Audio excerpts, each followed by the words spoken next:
আসসালামু আলাইকুম। পেনাল্টি কিকের আরও একটি নতুন ভিডিওতে আপনাদের সবাইকে স্বাগতম। সংযুক্ত আরব আমিরাতের বিপক্ষে দুটি প্রীতি ম্যাচ খেলতে দেশ ছাড়ার অপেক্ষায় বাংলাদেশ নারী ফুটবল দল। তবে দলের সিনিয়র খেলোয়াড়দের একাংশ ইংলিশ কোচ পিটার বাটলারের অধীনে অনুশীলন বয়কট করায় তাদের ছাড়াই দল গঠন করা হয়েছে। দলে রয়েছে একঝাঁক নতুন মুখ। এই দল নিয়েই ভালো খেলতে আশাবাদী নতুন অধিনায়ক আফ্রিদা খন্দকার। জানালেন বিদ্রোহীদের অভাব অনুভব করছেন না তিনি। সর্বশেষ সাফের চ্যাম্পিয়ন দলের 8 জন সদস্য আছেন বর্তমান দলে। বিদ্রোহ করার মধ্যে 15 জন ছিল সাফের চ্যাম্পিয়ন দলের সদস্য। তবে তাদের ছাড়া খেলতে হলেও আত্মবিশ্বাসের কমতি নেই আফ্রিদার।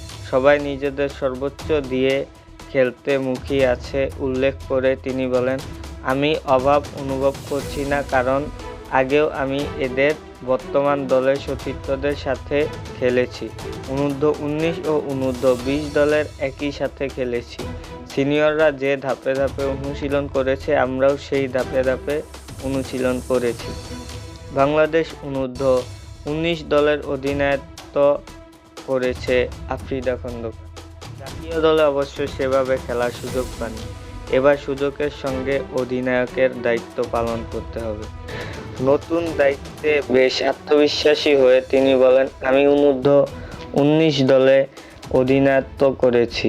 এই দলের বেশিরভাগ খেলোয়াড় ওখানে রয়েছে। আমি আমার মতো চেষ্টা করেছি দলটাকে সামনের দিকে এগিয়ে নেয়ার জন্য। পেছন থেকে তাদের সমর্থন দিয়ে যাব। ইনশাল্লাহ আমি সেই চেষ্টা করব। আজ সংযুক্ত আরব আমিরাতের উদ্দেশ্যে দেশ ছাড়বে বাংলাদেশ দল। স্বাগতিকদের বিপক্ষে প্রথম ম্যাচ খেলবে 26 ফেব্রুয়ারি। এরপর 2 মার্চ খেলবে দ্বিতীয় ম্যাচ। ফুটবল নিয়ে আমাদের আজকের আপডেট এই পর্যন্তই ছিল। আমাদের চ্যানেল থেকে নিয়মিত ফুটবল সম্পর্কে আপডেট নিউজ পেতে চ্যানেলটি সাবস্ক্রাইব করে রাখুন। ধন্যবাদ।